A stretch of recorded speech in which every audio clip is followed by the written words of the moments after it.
Twinge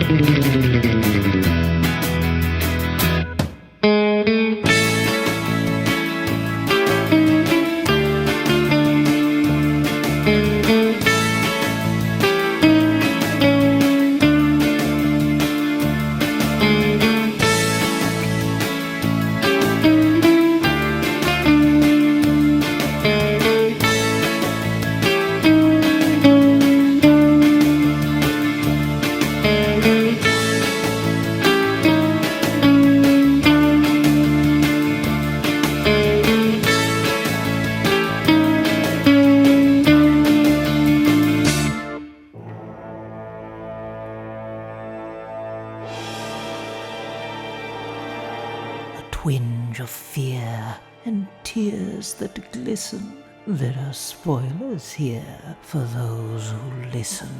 Welcome to Terror at Collinwood. 'Tis I, Penny Dreadful, and I am delighted. I'm thrilled to be joined by my friends Ansel Faraj and Darren Gross, returning to the podcast.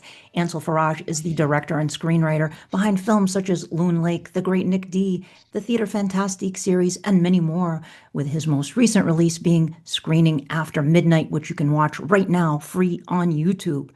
Darren Gross works at MGM's Technical Services Department, which archives, preserves, restores, and remasters the studio's movies. He has worked as a director on the Dark Shadows Big Finish audio dramas, and for years has spearheaded the long-awaited Night of Dark Shadows Director's Cut. Welcome to the show, guys. It's so great to have you back again.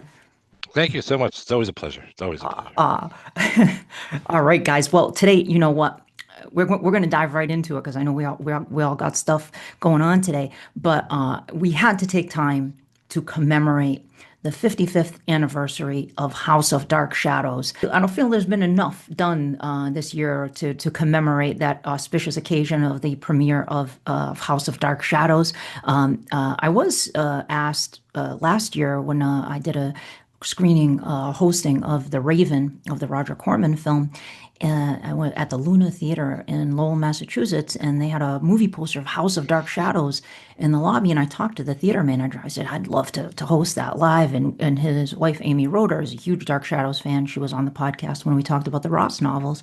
So we talked about it. He was all in to do it. We were going to do a big Dark Shadows event screening of House of Dark Shadows with prizes and all kinds of fun stuff. And then a month later, the theater shut down.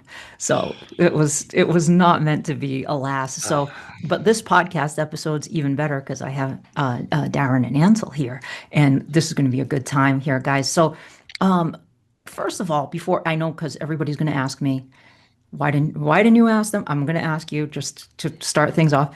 Night of Dark Shadows Director's Cut. Any updates that you want to give, or are we still not ready to talk about that yet? It's in development, and you'll see it when you see it, and that's all we're gonna say. Okay. Yeah. We're working hard behind the scenes. Nothing positive to really announce at this point, but but the Keebler elves are working, so to speak, as we have been for 26 years. Don't give up hope, folks. It's going to come eventually. So I'm glad you guys are still keeping at it. So House of Dark Shadows, though, that's what we're mainly here to focus on today. What was your first? Like, the film came out in 1970, and a lot of sources cite October 1970 as the premiere, and I guess that was when it premiered in New York and Los Angeles. But there were screenings a couple months before that, weren't there? Wasn't it screening like by the end of the summer? Do you know, Darren or Ansel? Yes, I do. Yes, I do. I'm actually. I made sure I looked it up this morning because I have a copy of a preview ticket from August 24th, 1970, at the DeMille Theater in New York, and that was the first official screening of it. It wasn't what you would think as a preview, where it's like, this is a work in progress, give us cards or anything. It was a locked, finished thing. So a lot of people think that, that date was where they showed the version with the David hanging scene, but it's not. It was the same version that everybody saw. But at August 24th in New York, it had like a one night only screening, a preview screening, and then in September it started making its way around New England and various places around the country. It is sort of strange it didn't end up in New York until October. It's quite a jump. But that sort of happened with Nods too, which was still playing in December of that year, but keeping on HoDS. But yeah. Was that a standard practice for films at a lot at that time, where would they kind of trickle it out to a bunch of different places before sort of the official premiere date, or? Yeah, that was a typical process. Movies wouldn't.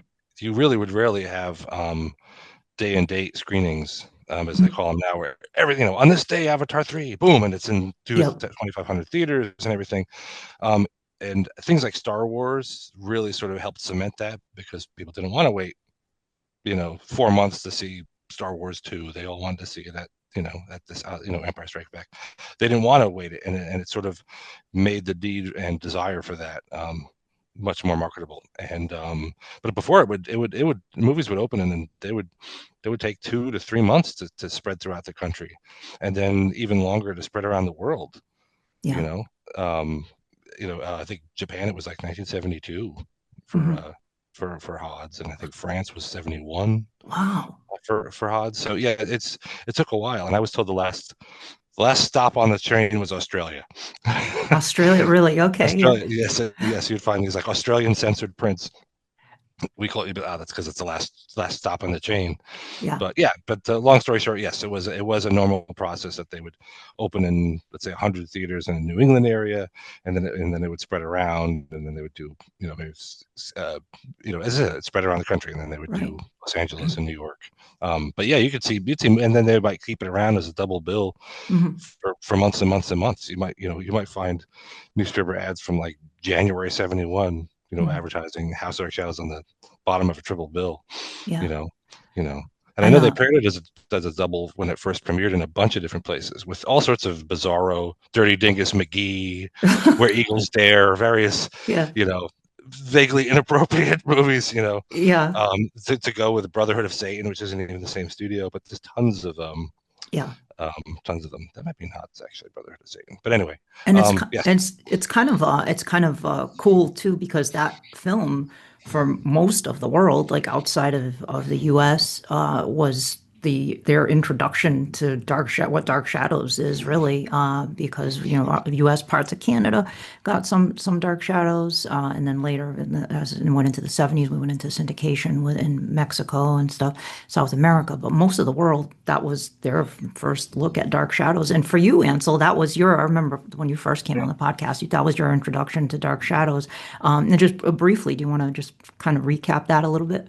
Yeah, I mean, I knew that they'd made a movie because I'd seen photos of it in my scrapbook memories, Dark Shadows, Catherine's first book, and then the videotape finally came out in the early '90s, Yeah. and rented it at Hollywood Video, and I was I was left alone in my parents' friend's bedroom because my parents we were visiting friends down in San Pedro, and my parents had never seen it, and I got back to Carolyn's. Well, it was freaking me out because I was like about 4 years old, and then when Carolyn got steak, that was kind of the end of it. I was like, okay, I think this is too much for me.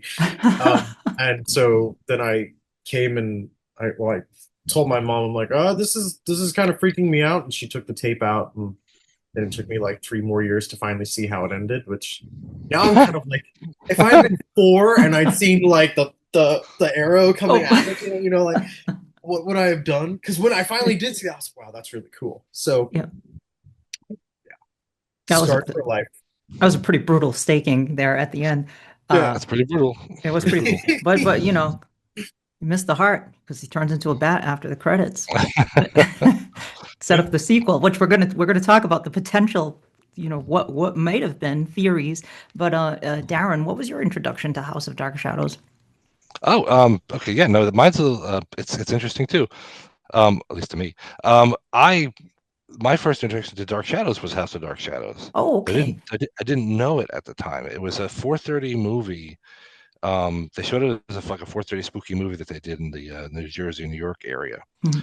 And what do you call it? And it was, usually, what do you call it? I like most of these things, I would be playing with friends, and we'd go over somebody's house, and it would be a half hour in or something, and be like, what is this? And I would never know what the heck the thing was. But I distinctly remember, so this was, I think it's like 1984. I've seen people selling VHS tapes of this actual broadcast, which I must get a copy of sometime. Um, but I remember the pool house sequence with Carolyn and David, and that being really freaky, and the finale with with the whole rotunda and the echoing voices and the staking that was TV censored back then. And then having to that was the thing of like the late afternoon movie was then I'd have to walk home at 5:30 in the dark after having seen this or Tales from the Crypt or whatever, and with my imagination going crazy, I'm talking like 6 blocks away, but those were the longest 6 blocks when you're a little kid. And what do you call it? So but it was like one of those, I saw it, and the same thing happened with Nods too. And again, I just didn't know that I'd seen them. I didn't know what they were called. And then like years later, or a couple of years later, I was looking through the bookstore and saw this graphic memories of Dark Shadows. I'm like, oh, this is photos from that movie I saw, whatever that movie was called. And it's a TV show? I thought it was a movie. What is this? I don't know what this is. And then, we call it, but, and gradually, when Dark Shadows came back on the air in the New York, New Jersey area, I think it was 87. My mom had watched it when she was pregnant with my brother or my sisters, my brother. And she said, little boy, this is for you. You have got to start watching this. You will love this. Trust me. You're watching all this Commander USA horror crap. You're gonna love this. I loved it. Trust me. It's a soap opera. But it's not a soap opera. It's vampires and stuff. I'm like, really? And okay, fine. And one thing led to another, and here we are. Here we are. So, Great. Yeah. I always tell people when they haven't seen the show or they haven't seen the movie, I'm like, the show is more universal horror and the movie is more Hammer horror.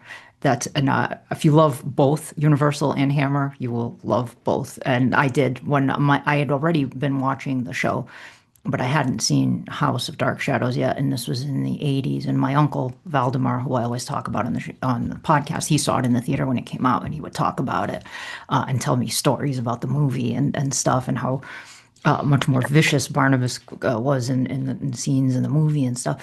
And then finally, it was like one October in the '80s. I think it was TBS played it at night. They always play all horror movies during that time, so I was excited. They played a double bill of House of Dark Shadows and Night of Dark Shadows, so I recorded and watched both. And I still have. I don't think it was that original one, but it was. At some point, I recorded the announcer talking about. Maybe I'll put at the start of this episode the announcer announcing that House of Dark Shadows was coming up next, and Barnabas the Vampire is on the loose in House of Dark Shadows. And I loved it. I loved both actually. I enjoyed Night of Dark Shadows too, but I liked House of Dark Shadows I think more, just because it felt more. The characters were a little closer to the show. I loved Night of Dark Shadows too. Don't get me wrong, but it was like a bit more removed, I think, from the character, like the characters, and it wasn't Daphne, it was Tracy. Like it was just a different parallel universe, kind of a thing. But I enjoyed both of them. Now, what about subsequent? As you got involved in you found out about Dark Shadows fandom and stuff, like what would you say is kind of the overall vibe for House of Dark Shadows? I know Night of Dark Shadows is not as well loved by the fandom. I think House of Dark Shadows has a definitely more favorable opinion, maybe. So there are some people that are maybe think there's too much blood and guts, even though there's no guts at all. It's just as much blood as there is in a Hammer movie, I think. No, Even an earlier Hammer movie, I would say, like a '60s Hammer movie, not even a '70s Hammer movie. It's probably that level, but I don't know. What do you guys think of that? Any thoughts on that? I see a lot of, I still see a lot of disparaging comments about it online, within the Dark Shadows sphere. It's not like the show. It's too violent. Barnabas was evil. I don't like this. Everybody dies. And I feel like they kind of missed the point. It's its own thing. Yeah. But I see outside of Dark Shadowsville with just like horror communities and film communities and stuff, a lot of people really love it, and they finally have caught up to it and realized it's like a really good vampire movie from the '70s, and which is nice to know that other people appreciate it and get, I think, what we get. But I Dark Shadows fans seemingly want one thing, and that is the show and a version of the show. Right. And I think people have kind of rose-colored glasses on sometimes when it comes to Barnabas in the show because he has by far the highest body count in Dark Shadows. Yeah. He murdered more people in that show than any other character. So he could be pretty evil in the show too. But he did have more of a mix of sympathetic qualities as well. I think another thing is that people got so attached to those characters and they love those characters that to see them all slaughtered like that was pretty brutal. But it's just it exists parallel time exists in the show, so it's The, its own parallel time. the biggest thing, and I think that Darren will also touch on this, is that like I just find it so amazing that you have this.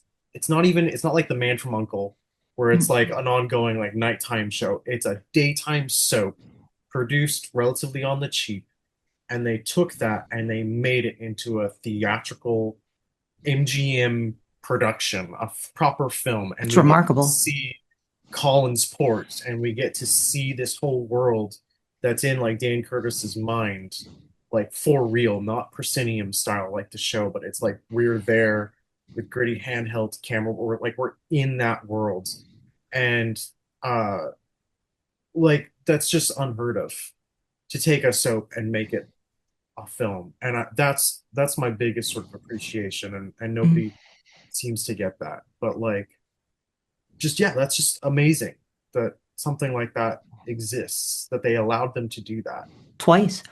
Yeah. twice. Well, they made so much money, why not do it twice? Yeah, But yeah. for the first time out, like it's because I mean it took them forever to finally get them to make a film, or for a studio to understand this is a viable commodity. Right. But yeah, I love that about it. Like, and that's kind of what annoys me when I see all these disparaging comments. I'm like, guys, you're just taking it at face value. And maybe that's I'm from the actual blood, sweat, and tears and pain of filmmaking that I'm appreciating it that much more, just on a Mm. filmmaking level. Yeah. But I feel like I'm rambling. I'll let Darren No, I talk. know. No, it's good. It's one of those things. It's nice to see House of X shows get some love in recently in Quentin Tarantino's terrific book Cinema Speculation. He has a little section on House of Dark Shadows, and it's so nice Cool. to see how intent how a non-fan. I think I'm still never quite No, sure where. he is a Dark Shadows fan. So, I'd He love to was hear him talk more about, because I've never heard him mention the show or the oh, I'll movies send you a clip. apart from HoDS. He was on the Like I have no Tonight idea, is he a Show. Nods nut or not? I saw with the cane. This is Yeah, my yeah, Barnabas yes, Collins yeah, cane, yeah. but I've never heard him say. I used to watch. Like I don't know if he watched it. Okay. Like did he get to see it, or did he just see the movie? Or I'd just like to know a little more. So hopefully maybe Yeah, one of his podcasts, someone will bring it up. yeah. Um, the but no, I think I think it's interesting because you have a huge section of the fandom that saw it when it came out, were so excited about seeing it when it came out, and they saw it like 6 times and Mm. 7 times. And originally they saw it at the drive-in, they saw it at this one, they saw it at that one, and loved it, absolutely loved it. And and then and that's, I think, the majority of the fans back in the day. If they were of a certain age, the old enough that their parents wouldn't drag them out of the theater 25 minutes in because it's too gory, and what did you drag me to? This is not appropriate for you, kind of a thing. But I think the fans were just so excited to see Dark Shadows on the big screen, Yeah. see all these people on a big screen with a real house a little bit and a bit of a budget and not wobbly sets, and hear that wonderful music. I think that must have been an absolute thrill, and I think a huge section of them absolutely loved it. And I think it's more like in retrospect that people are watching it going, it really doesn't feel like the show. It's kind of a peck and paw-esque bloodbath and everything. Our hero kills our beloved Dr. Hoffman. He doesn't seem to have the redemptive softness or vulnerability that he has in the show, and it's sort of like a Monday night quarterbacking. It's like, geez, what the heck was that? And it is, continuity wise, it is kind of all over the place. Curtis, when I interviewed him several years ago, I posited, I thought, House of Dark Shadows was a little overcut, that they dropped some scenes and some things that would have smoothed out the continuity. And he agreed. He said, yeah, I think I cut it down maybe a little too much, because it does jump. This movie just keeps lurching from one deleted scene over to the other deleted scene to the other deleted scene. So it can look a little sloppy. There's stuff like this, scenes like there'll be a scene with a character, and at the end of the scene, we call I've done it. something for Jeff. Yeah, Stuff like that. I was thinking Something, of that exact thing. Yeah, if yeah, they had left yeah. that scene and that would have made sense. Yeah. I was thinking stuff. I was thinking stuff like. I was 1 second. It's all right there. Yeah. I was thinking more. We'll get there. One thing I was thinking more was stuff like Barnabas and Maggie are having the nice romantic walk. At the end of the romantic walk, it does a pan, zoom up to Grayson, who was watching them. Oh, yeah, yeah, And yeah. there's several scenes that do that. This is what's going on, and zoom to somebody else. And there's a bit where there's like 3 in a row, like every scene in 3 in a row ends like that. And it's like, is this all you got? Is this the only way you can design these scenes? But then, well, it wouldn't have been so distracting if there were these other scenes in between those scenes that were supposed to be there that aren't there anymore. It wouldn't stick out as the same technique over and over again. But yeah, like stuff like Ansel said, like, on the contrary, I've done something for Jeff, or whatever, and then raises the question, which is never answered because they cut the scene that explains it.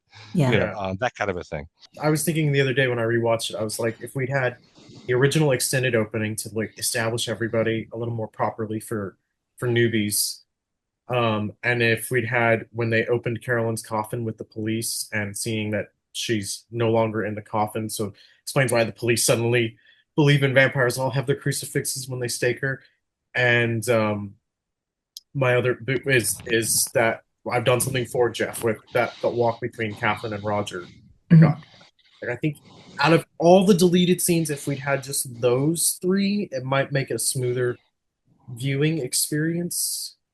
Even though like there's stuff that I know is really cool that we want to see, that like Willie talking to Stokes outside, like there's stuff like that. But I can see where we don't need it. But if we had those 3 bits, it would just flow a little smoother. I agree. Yeah, but it's still really cool, and it just has such a blood and thunder vibe, and it's so Dan Curtis, and the cinematography is really great. Arthur Ornitz did the cinematography on the film. It's beautifully shot in a lot of sequences, like the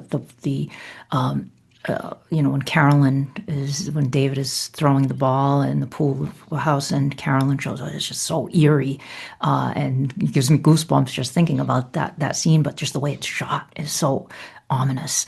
All of it just looks really cool.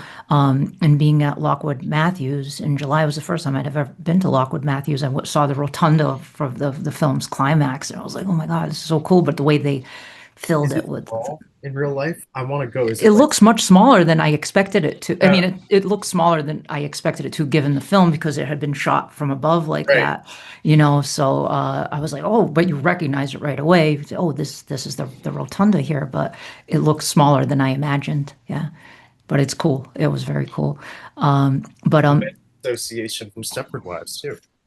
Oh yeah, that's right. Yes, yeah. What's your? I guess before I want to talk, we have some other things we want to talk about with regard to House of Dark Shadows, potential sequel ideas and things like that. But what else do you want to say, like about kind of favorite things about House of Dark Shadows? Is there anything like to commemorate the 55th anniversary? Is there something that you want people to know about how you feel about the film, or? Well, I'd like to say something, just because so far I've really only been talking about the stuff that I tend to talk about all the time, which is deleted scenes. Why are these scenes not back in the movie? Which I'm sure people are, but and you have to judge it for what it is, not for what was in there. And I think that climax section from the Jeff taking the boat and encountering Stokes, through that rotunda finale with the sound and the echoes and the visualization with the trees in the house and everything, the whole thing is so keyed up. It is such a brilliant climax. It is, no matter what you think of the movie beforehand or the continuity or anything like that, it is unlike any other one that I've seen like that. It's so operatic, and that's its true definition of it. The combination of slow motion and gore and the rest of it, which Curtis admitted was because he loved Sam Peckinpah, was totally influenced by The Wild Bunch. So that's so that's at least we understand the influences there. But it is just unlike anything else, and it is so beautifully edited and visualized. It's sort of it's such a punchy ending. It is absolutely a punchy ending, and as you said, the pool house scene is so incredibly creepy. And the rainy funeral. There's so many little bits that are just are highlights of the thing. It's got, it on the negative side, it moves too fast. It's such a rush to get where it's going. It kind of loses a few things on the way. David, what happened to David? We don't know. It doesn't matter. Move it on. It's a runaway train. It really is. It's a runaway train. It's a runaway train. But boy, I don't think anyone leaving House of Dark Shadows thinks they didn't get their money's worth after that finale. Yeah. It's whereas Nods is low key, regardless of which ending. HoDS is big, slammy, climactic, blood and thunder, and wow, it's a knockout, especially on the big screen. Barnabas's voice echoing, rattling around the rotunda, and then rattling around the auditorium. I've seen it at the Castro. I've seen it, cool, various other places, and and the bigger the house, the cooler it is. It's really, I think it's terrific. That's awesome. Ansel, and you have anything else about? Yeah, kind of building on what Darren said, just like the atmosphere. So the movie is just like stoked in atmosphere, like the climax with the fog and but also like what you said, the photography. I love, this is very geeky, but I love that Metro Color film stock. And the way, the way that the blues are printed and the browns and the reds and just like the way that it just looks. Probably my favorite scene now is when he's old and he like comes out of the secret. Now, like that's got to be just like a closet or something at Lyndhurst when that they've faked into a secret passage hiding behind George DiCenzo, right? Yeah, they just put like 3 or 4 pieces of wood in the corner. That's the closet that he sneaks out of later. It's just temporary. They put it in there in the corner. Yep. I love that. And then when the drums start and Catherine opens her eyes and he's out of focus and he goes into focus and he goes down, you hear the bite and the crunch. It's so wild. Yeah. I love that sequence. I always like sit and I'm just like, okay, I need to pay attention to this moment here. It's just really cool. But like all of it flaws and all, like it's just a fun movie, and I agree. Yeah, you totally get your money's worth or your time worth if you're not spending money on watching it. Like I showed it to a couple friends and on their individually, and I'm like, so this is what Dark Shadows is, and I put it on, and even if they were like confused if Roger and Elizabeth are husband and wife or brother and sister or whatnot, what have you, at the end they're like, that was a really good movie. I'm like, yeah, it was, wasn't it? But I mean, this could be a 5-hour podcast. Yeah. I love it. I love it. I can't believe I forgot to mention the old Dick Smith, Barnabas thing, which is freaking brilliant. Nightmare fuel. It's so brilliant. He looks so great with the extra thing of the bald head, make him look extra gross instead of like when he had hair in the TV show, which are both brilliant. Both are brilliant, but it is just absolutely stunning. It is the hands, the whole thing. It's just again a punch. Mm-hmm. It is it's so gorgeous. And it's funny that you mentioned, Ansel, that people getting confused about relationships, because I got to see this at the Film Forum maybe 95, 96 with a good friend of mine, and who had heard me dribbling on about Dark Shadows forever and went to see the movie with us, and he was totally confused about, he's a smart guy, he's one of the smartest guys I know. He was like, got Todd and Jeff confused at the beginning. Were they both the same? Who? What? And Rogers. I mean, Liz is that's her husband. That sort of stuff. If you don't know the relationship, it's not helping you out on that at all. It's just here's We some had people, that opening, and they're not even the that people we knew from opening. the TV show. So it's not even like people going in are going to know, you know, except from Right. like Roger and Lou, they're obviously your brother and sister. Right. But that Yeah. is, yeah, that is. So it's nice. It was nice to see, without even being interested, he just was asking questions after the movie. Uh-huh. And It just works. It but works just as a like still though as a vampire movie. Just like I oh, watched totally. the Cobwebs channel last year. I think did their top 10 70s vampire movies, and House of Dark Shadows placed pretty highly on that list. It just is just a good vampire movie. Period. But my friend Erin, who's watching Dark Shadows for the first time, she's not right now. She's in the Adam and Eve storyline, but at the time she was still watching the Barnabas introduction of Barnabas storyline, and she wanted to watch House of Dark Shadows. She's a huge horror fan. She does the Hallowed Groundling podcast, and I said, wait until you finish watching the Barnabas storyline before watching House of Dark Shadows. She was almost at the end, but Barnabas hadn't turned old yet, and that's such a huge spoiler for what's going to happen in the show. So I was like, watch that first, get to the end of that, and then we'll watch House of. She loves the show too, but she loved House of Dark Shadows too, and she's like, I gotta get the Blu-ray for this, which I don't even know if that's still available. No, it's out of print. Yeah, nah, that's too bad. I hope that comes out again, because that should just be perpetually available. Come on. But yeah, great movie, great music by Robert Kober. That you see the cast back again, and I think you're right, Darren. Like the fans that saw it when they were kids and teenagers at the time were so excited. I've had fans on the show tell me they saw it, like you said, multiple times. They just went back again and again to watch it. But then I think, yeah, maybe as they got older, a lot of people maybe looked back and said, "Oh no, it's too violent, it's too much blood, there's vampires." It's like, well, Dark Shadows, the TV show and the movie are part of the overall. It's gothic horror. It's more leans terror, I guess, with the show, but it's still part of the horror genre, including vampires. And I want to talk a little bit about this too. And I don't want to get too deep in the weeds with this, but the whole thing with, as we know, one of the people who did not care for the film was Jonathan Frid himself. After the film came out, he was not a fan of how violent it was and how the character Barnabas was depicted in the film, and ended up not wanting to do the second film, which, as we know, and resulted in a big blow up between Dan Curtis and Jonathan Frid. And when I posted that episode, Why Dark Shadows Ended, with Mary O'Leary, Dan Curtis basically fired Jonathan Frid at that point, but couldn't because he was still under contract. So there was a hold to do. That's why Bramwell was created for the show, and everything. But Jonathan Frid originally was supposed to have been in the sequel to House of Dark Shadows, and I assume that's why the bat was at the end to tease a potential sequel there with Barnabas. And when Jonathan didn't want to do it, Dan Curtis got very upset about that. Now, when I posted that episode, I was very neutral about it. I'm a huge fan of both Dan Curtis and Jonathan Frid.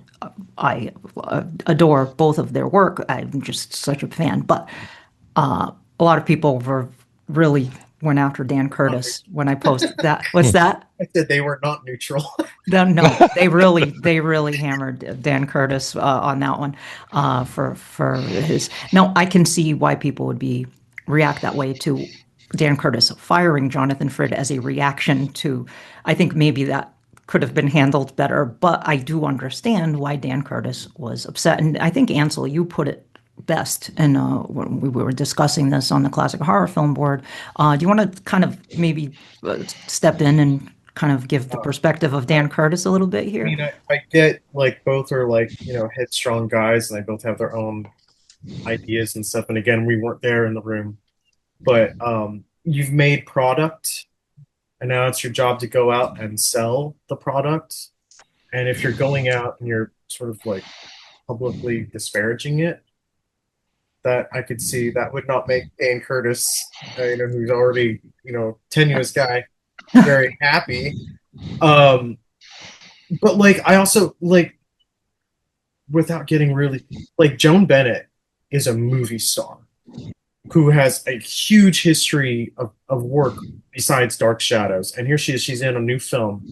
And she went out and she did, the publicity junket and the press tour and stuff like that. And she has nothing to do in this movie. She's basically forgotten about after Carolyn is staked. And of anybody, she could have really like said some things about the movie, but she doesn't. She's professional, and she's, you know, she does the job. She sells the product. So I could see where it's like, you're the star. Why are you, you know, bashing it? Why are you encouraging people not to go see it? And I could just see Dan not being pleased with that, and being frustrated with that. Right. And I can Yeah, also see him freaking out because MGM was expecting Barnabas to be in the sequel. So right. with Jonathan saying, I'm not going to do the sequel, everything could have come crashing down basically for everybody involved in the project. And I can see, and I believe that's why Grayson Hall, for a few years after that, somebody did an interview with her, a fan in her house, and she said some snarky things about Jonathan there, and I believe I've heard that that was as a result of her feelings about him not wanting to do the sequel to House of Dark Shadows. Now, I can understand why Jonathan Frid, maybe in the show, Barnabas was a bit more nuanced. There were shades of gray with Barnabas that he could play into, and as an actor, he enjoyed doing that. But at the same time, I think he maybe, I don't, as we know, I don't think Jonathan Frid was a big fan of the genre, whereas Dan Curtis was. And I think, you're a vampire. You're playing a vampire. Vampires do these things. There is blood involved with vampires. I think the solution would have been not to fire Jonathan, but for them both to kind of say, well, how about you collaborate with Sam Hall on the script and have input on how your character is depicted, and we can all work together to come up with something that we're all happy with. I think, although, that's not Dan Curtis's style. but but I suspect Jonathan Frid maybe would have been more amenable to being involved in a sequel. I don't know. What do you guys think? If it had been I him. think the same thing. I think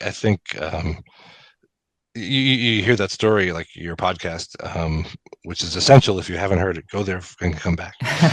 It's too rash of a response. It doesn't. It's just his immediate knee-jerk response to get rid of him. Just doesn't. It's bad negotiating. It's just not.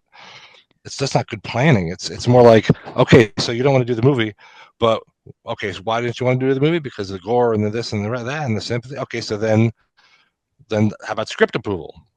We'll run the storylines by you. We'll give you some script. We'll give you script approval so we can, so you, whatever we're going to film, you're going to be on board with before we shoot it, and then get some sort of something going that way.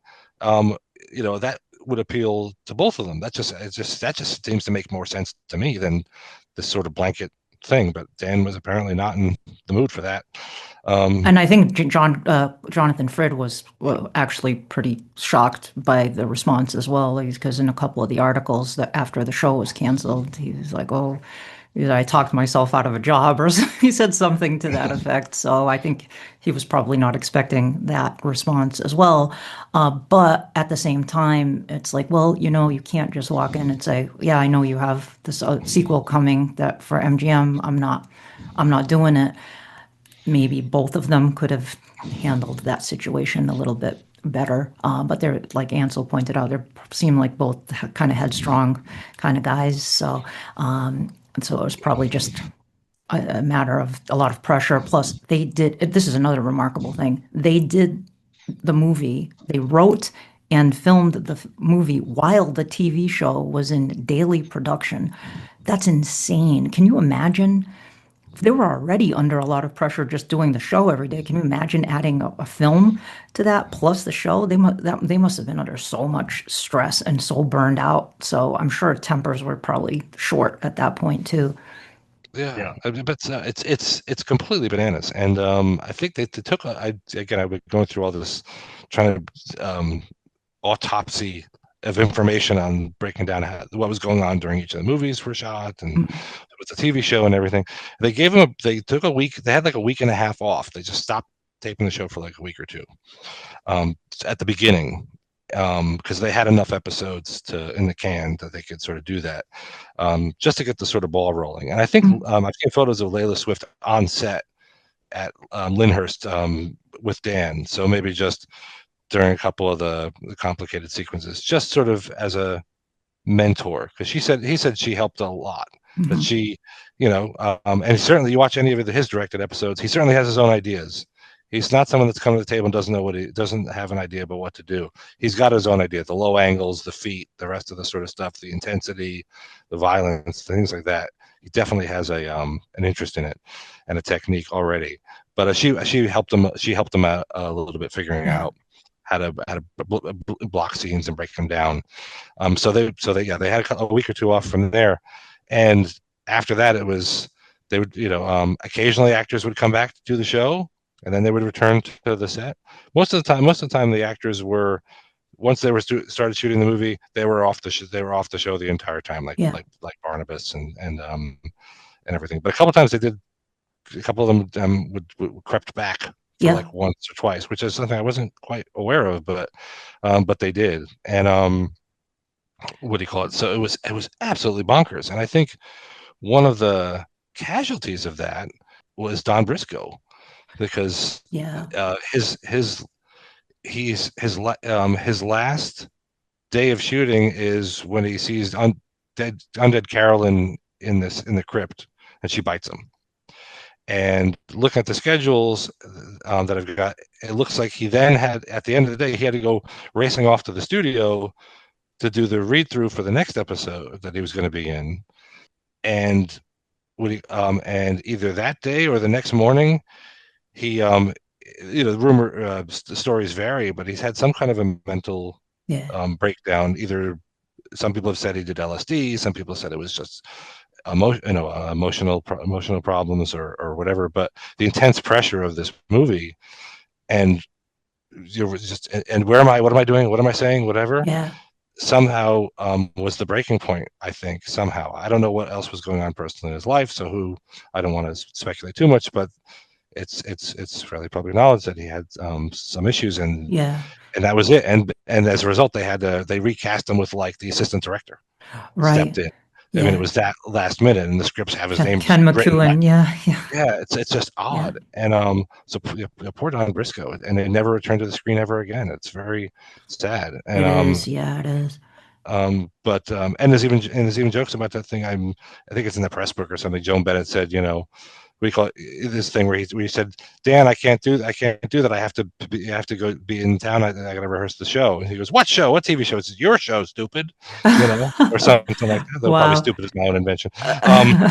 Which is very true. It's that same day she was shooting, that Don Briscoe was shooting, it's when they shot the crypt sequences. So the bit where Joan Bennett goes, no, don't open Carolyn's coffin. It's not true. Which is the end of that scene that doesn't exist. Was her last thing that she would have shot, and then off she went to do rehearsal and be in the next episode. So it was such absolute chaos. I can't imagine. I think the show suffers as because of that, because during that period the show was awful. Oh, is that the show was just dire? When it was being written, it was the Leviathans, and then when they were filming the movie, it was the Parallel Time, which I like both of those storylines, but I know they're not like the most popular storylines, but I enjoyed both of them. They have the hits and beats, but I think in the particular period during filming, there's no Barnabas. He's locked up in the coffin, which is fine. It's a good gimmick to eat up the time, but with the cast that they're left with, we're stuck with endless scenes of the Rebecca ripoff, Selby being mean to Kate Jackson. Maggie, Maggie. I get them. I wonder why I get them confused. To Maggie, and you start going, is this Dark Shadows? It's like nothing supernatural here. It's just sort of, why am I watching this show? It's something that last time I rewatched it, I was like, boy, this is really just dropping the ball. And I wish that if they, I'm sure if they had more time, they could have thought of it. They should have shot like 10 little scenes of Willie interviewing, talking to Barnabas through the coffin or something that they could have slotted in one a week for the 6 weeks. Then they would have given Anne Rice more material for her. Would have given Anne Rice more material. Tell me about your mother. It would have been just something to sort of check in with the characters. I agree. Yeah, that would have been that actually would have been really cool. you've been watching. You mentioned Darren. There were a couple of things I want to touch on here. You mentioned you're rewatching the show and drawing parallels to House of Dark Shadows. Is there anything that you want to comment on with that? Well, the thing that I wanted to bring up was how they actually came up with an idea of what the construct of the movie would be. We don't have history does not record those meetings, but clearly the story is Dracula. Sure. It's the Oh whole yeah, and that's skeleton of the Dracula. Barnabas storyline is. Yeah, I mean, The vampire comes to them. He lives next door in the creepy house. The first person he vampirizes dies. It bites, vampire dies, and then what do you call it? Comes back. So we got a what do you call it? And then there's the other one he's pursuing for the reincarnation thing, or just we don't want to go off that tangent. And leading to the big heroes rescuer at the finale. It's sort of it's the skeleton is there, whether it's the return of the vampire or which Turn also of does the Dracula. same kind of thing, Turn or of Shadow Dracula. of a Doubt. It does the skeleton is Dracula. The yeah, skeleton of it is Dracula. And you could say that for the introduction of him in the show too, but it's spread out and it's done differently. So it yeah, doesn't have that immediacy of the beats of the story right. are basically the skeleton of Dracula. Return of Um, Dracula. He's even wearing the Inverness cloak, isn't he? Yeah, it's And like he gets yeah, impaled. And he gets yeah, impaled too. yeah, yeah, yeah, yeah. so, So it's sort of so seeds are sort of there. So yeah. yeah, no, yeah, no. That was my Yeah. What about Ansel? I remember, like, before we started recording, we were talking about like potential sequels and how it would have been if Jonathan Frid had done the sequel. And we do have the bat at the end, so I assume that would have led to the next thing, or if we would have that would have connected it to the next movie, maybe him telling his story. And I remember one time, I think you posted in the Classic Horror Film Board that maybe it would have been a 1795 flashback. And I think that's probably accurate. I imagine if they had brought in Angelique into it, and then had Quentin, maybe it would have been Quentin instead of Jeremiah, or David Selby maybe would have played Jeremiah. I don't know. What do you guys think? I don't know. What are your theories on what a sequel? And we should preface, this is not information about what the sequel would have been. This is just speculation that we're spitballing here. Yeah. I would love to see. I think the one that Frid would have approved would have been we're going to do 1795 and show how you became a vampire. Might have intrigued him Mhm. with the big budget and the costumes and the rest of it, and also a soft. And he's also gets to be much more sympathetic for the majority of the story. Less Might have fangs. appealed to him. Yes, I've never I've never come across anything that indicated that was ever on the table. But again, I think that nobody drafted anything. Nobody wrote a treatment. Nobody wrote a breakdown at all. There was like, hey, we're going to do a sequel. Now I'm going to talk to Frid and just to let him know, and we'll start the ball rolling. And never got to the point of let's do outlines and drafts and stuff. So it's sort of been they might have had some ideas bubbling in their head. I think the bat was meant as a gag, but Mhm. all these gags are meant as like a little just in case. Let me Yeah. leave Yeah. this just as a joke. I don't think it was in the there was like, okay, great, I'm going to do this, and then I'm going to do another one. I don't think that was ever the plan at all until it was a hit.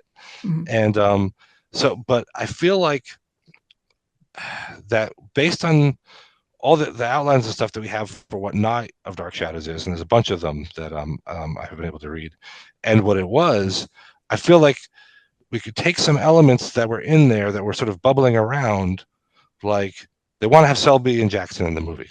Okay, so maybe they would have come to the house, and then she would have been drawn to, or he would have been drawn to, somehow opening the coffin, or not, he's not in the coffin, doing something, going to whatever it is, reviving Barnabas somehow. Somehow they had to have either Mhm. the bat's going to drool blood on the ashes or something, one of these hammer Yeah. things. So there's some way somebody's going to go to Lockwood, bring him back, do something, and then he's going to sort of prey on them, and they're the couple that are under threat. I feel like seems to be in the offing. I I feel could like see that's that. something that they were going to sort of do. That might have been a possibility. The fact that there's all these flashbacks in Night Yeah. of Dark Shadows also leads me to that. Well, maybe there was a thought of doing some kind of a 1795. Maybe there would have been flashes too, like there are in Night. Maybe there would have been, Barnabas comes back to the house and he sees different scenes. of his past or whatever. Maybe that was something part of it. They had an idea of let's do the past somehow. But again, it was all floating around. There's nothing anybody put down on paper. So, it's also unique because they killed everybody. They killed everybody. Right. Yeah. They killed everybody. This David. David and catatonic David's gone from Elizabeth. the show. David's gone from the show. He's not in the movie. He's gone. He's heading to Brazil. He's not going here. He's he's gone. So he's not going to be in it. So who's left? Who's in the movie? Elizabeth, catatonic Liz. I don't know why Bennett isn't in the movie. There's no good story point for her to be in the movie. Yeah. But I wonder if she said that she wasn't interested in doing it. Maybe. Yeah. Because it cost them international releases there. Because getting House out there was like Joan Bennett. Boom! You just got Italy. You just got Spain. You just got all these other countries. They want to see the Joan Bennett horror movie, and losing her, not having her to Bill, lost them a bunch of territories. I think definitely. I think, and you and I have talked about this privately, Darren. Of like, Night is such a Dan is wanting to do his own thing and have it be Dark Shadows in name only, and so I think by not having the immediate family and not having the immediate faces, and especially the old cast when it was going to be Jerry and Virginia Vestoff, and we wouldn't have had Thayer David, we wouldn't have had Diana Malay. It would have been its own thing, so far removed from Dark Shadows. Something tells me that I don't think that Dan even asked. Again, we weren't there, but I could just see Dan being like, "All right, if Frid's not going to do this, then we're going to go so far and do something completely different and not involve anybody from, even though Carlin and Nancy are in it." But you know what I mean? Yeah, and I could see that. I could also see if the series had continued, it could have been like kind of what John Carpenter wanted to do with Halloween, where it's like the title is Halloween and everyone is just its own unique thing with that as the heading set in that. And so I could see it was like in Collinsport at Collinwood. Collinwood is the unifying thing, but it's each one is, it's almost like an anthology series of films. And that would have been really cool too. The ironic thing is that Frid didn't want to do the sequel because of all the blood and gore in House, but there was very little of that in Night. There was not much gore. What's that?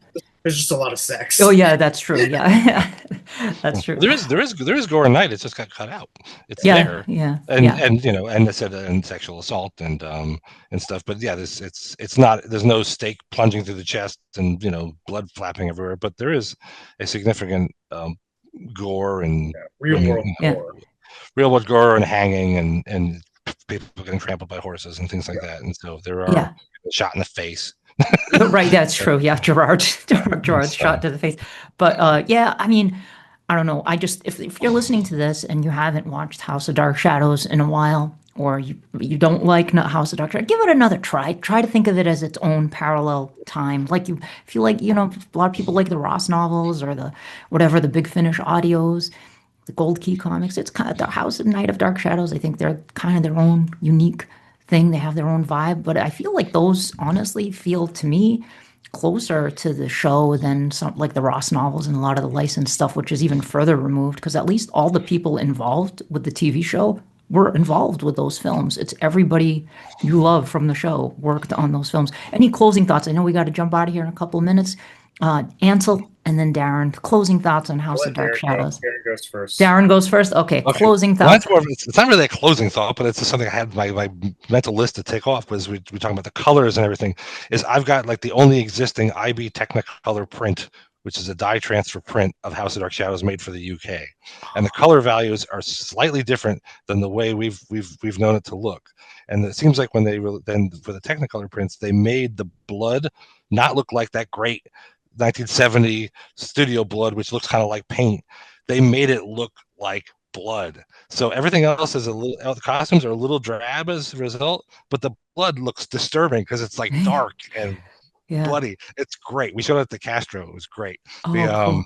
But yeah, no, it's something. It's a cool different alternate. I just think it sustains it by its because it's a standalone. I think it's fun and its audience will continue to grow.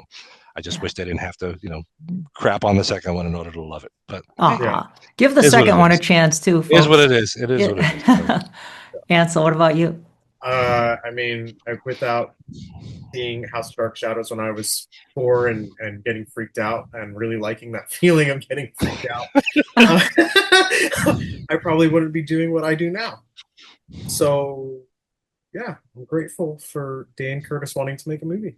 Thank you for taking the time today, guys, to talk about House of Dark Shadows on the 55th anniversary. Well, a bit after the 55th anniversary, I suppose, for counting the August release of the film. But 55th anniversary of House of Dark Shadows this year. Next year, we're looking at the 60th anniversary of the TV show and the 55th anniversary of Night of Dark Shadows.